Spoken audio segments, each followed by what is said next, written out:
Nalalaman niyo ba kung ano ang ginagawa niyo?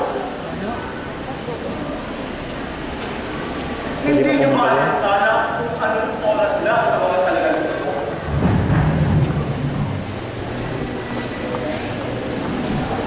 Malalim na ang gabi. Tahimik na ang paligid. Ang mga taong pinagpapahinga na dahil sa kapaguran, dahil sa maghapong paghahanap buhay. At ako, nasa kalagitnaan ako ng kasarapan sa pagtulog. At bukas, maghahanap buhay pa ako.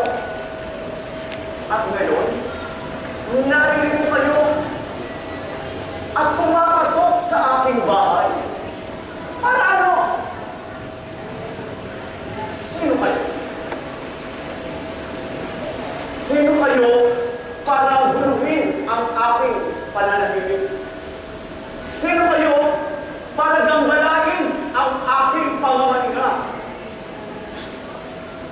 Sino kayong tumatawag sa alangan ng oras? Ang layunin ay pagtapat kung saan din ka nagbuhat.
Pinatatawa mo ko, babae. 3 araw at 3 gabi na ang inyong paglalakbay. Kaya naman, naparito kayo para humingi ng tulong. Naparito kayo para makiusap ng matitirhan.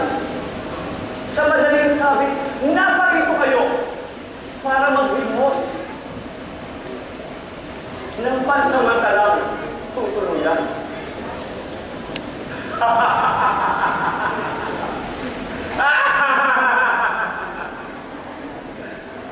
Hindi ako napapaliw. At lalong hindi ako nasisiraan ng ulo.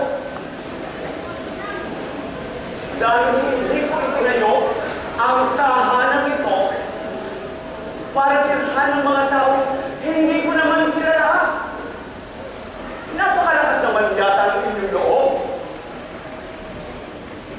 Sa dinami-dami ng mga bahay na nakatayo dito, bakit ako pa ang inyong hinalingan? Isa lamang ang aking kukundihan. Wala kayong puwang sa lugar na ito. Marami akong anak. At ang aking mga silid ay okupado ng lahat.